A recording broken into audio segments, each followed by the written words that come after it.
সভাপতি, উপস্থিত সম্মানিত ডুমুরিয়াবাসী এবং এলাকাবাসী, আসসালামু আলাইকুম।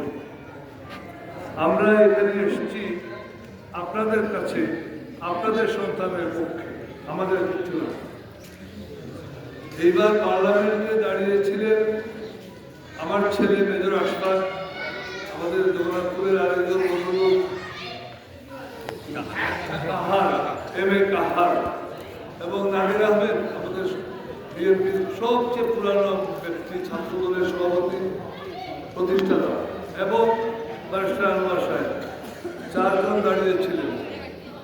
আমি এর আগে 2005-এ উপনির্বাচনে দাঁড়িয়েছিলাম। আপনাদের সঙ্গে আমার তখন কথা হওয়ার কথা ছিল, হয় নাই, কারণ মান্নান সাহেবের সঙ্গে আমার একটা আন্ডারস্ট্যান্ডিং ছিল। ডুমুরিয়া একটা বড় গ্রাম, আমার সৈয়দপুর গ্রাম, জগন্নাথপুর একটা বড় গ্রাম।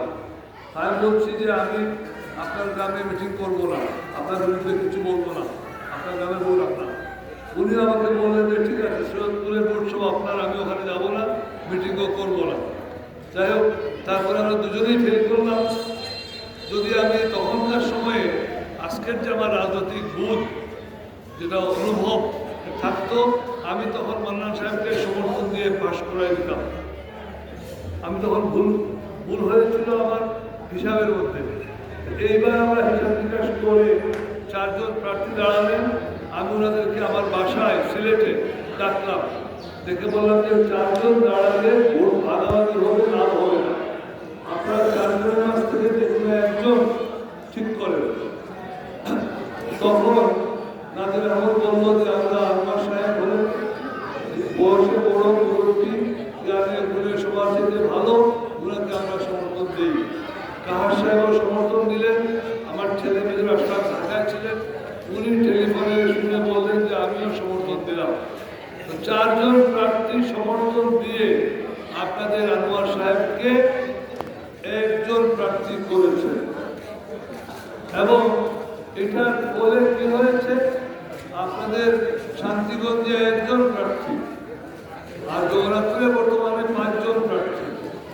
এম.এ. কোয়েস লন্ডন থেকে আসছেন, উনি বিএনপির টিকিট কিনে নিয়ে আসছেন। এবং শাহিনুর বাসা সাহেব আগে পাশ করেছিলেন, পরে বিভিন্ন দলে লাফালাফি করে এইবার আবারও দাঁড়িয়েছেন। তালহা আলম নামে একজন পীর সাহেবের ছেলে, সেও দাঁড়িয়েছে। এরকম করে 5 জন জগন্নাথপুরে 2 লক্ষ ভোট, 5 জনের জন্য 2 লক্ষ ভোট। আর আপনাদের একজন প্রার্থী ভোট হলো 1.5 লক্ষ। ভাগ্য আপনাদের বড়, ভাগ্যও আপনাদের বড়। সুতরাং আপনারা যদি বুঝেন, যদি অনুভব করেন যে আমাদের মান্নান সাহেবের পরে আমাদের নিজেদের একটা ছেলে এমপি থাকা দরকার, তাহলে সবাই মিলে ব্যারিস্টার আনোয়ার